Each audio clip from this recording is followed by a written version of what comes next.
हम राष्ट्र हमारा है और हम राष्ट्र की बात करेंगे। वही राष्ट्र जिस भारत देश में रहते हैं और उस भारत देश की बात करेंगे।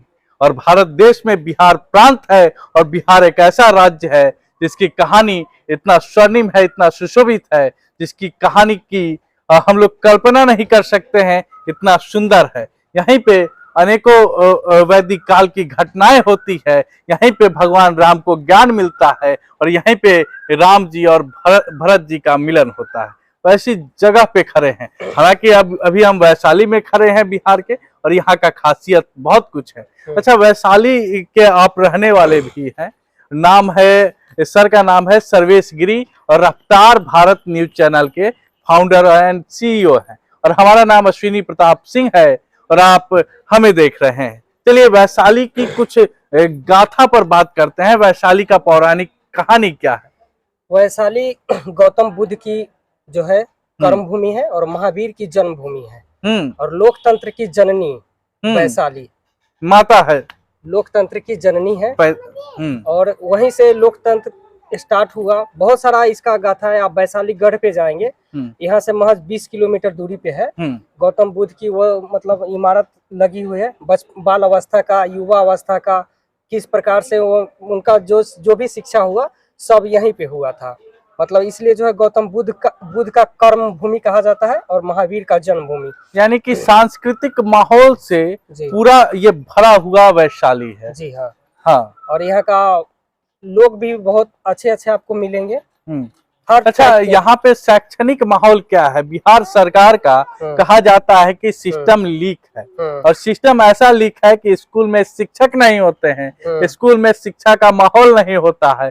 तभी तो आज गंजेरी भंगेरी जितना है बिहार में है, तभी तो बिहार के युवा वर्ग बेरोजगारी के कारण पलायन करते हैं। कहीं ऐसा है क्या? बिल्कुल, बेरोजगारी सबसे बड़ा मुद्दा है वैशाली ही नहीं, पूरे बिहार के लिए।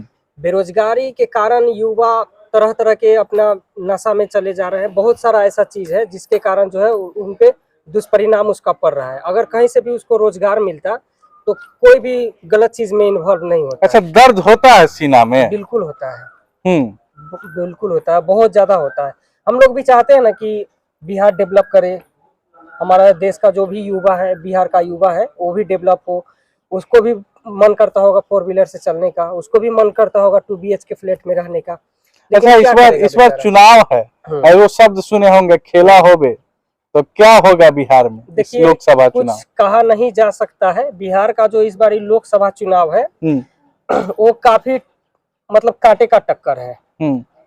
भाजपा आसानी से जीतेगी भी नहीं और आरजेडी कम करेगा भी नहीं। मतलब दोनों में एक ही है। बिहार में जो है मुख्यतः भाजपा और आरजेडी के बीच में लड़ाई है। यानी कि भाजपा और राजद और दूसरा कोई भी पार्टी नहीं है। न लोक जनशक्ति पार्टी है, न जदयू है, न कांग्रेस है।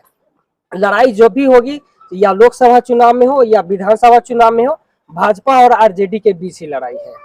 अब इसमें देखना यही है कि जिस प्रकार से भारतीय जनता पार्टी कर रही है कि हम 40 के 40 बिहार के लिए मंगल कामना करना सही है। क्या बिहार बदल सकता है इस लोकसभा चुनाव के बाद? क्या कुछ होगा चुनाव? देखिए, इतना जल्दी तो किसी भी राजनीतिक दल पे और किसी भी नेताजी पे हमको भरोसा नहीं हो।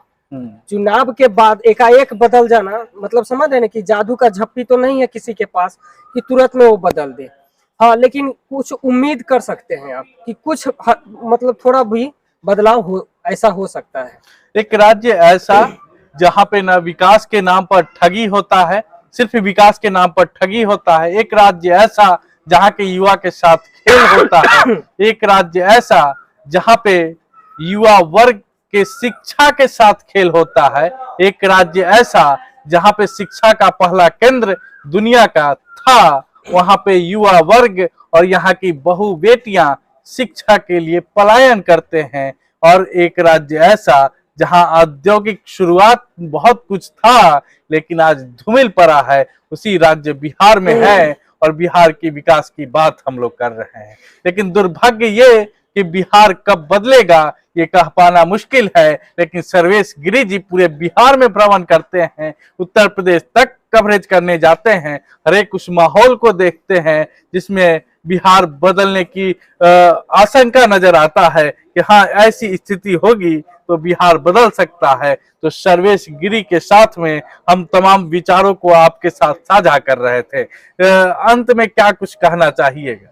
देखिए, जो भी युवा है उनको आत्मनिर्भर होने की जरूरत है। कोई भी सरकार, कोई भी राजनीतिक दल हमको रोजगार नहीं दे सकता है। आपको उस काबिल बनना होगा, अपने आप को बनाना पड़ेगा, पहली नंबर बात। दूसरी नंबर बात कि आप जो आत्मनिर्भरता की तरफ बढ़े तो ज्यादा बेटर है।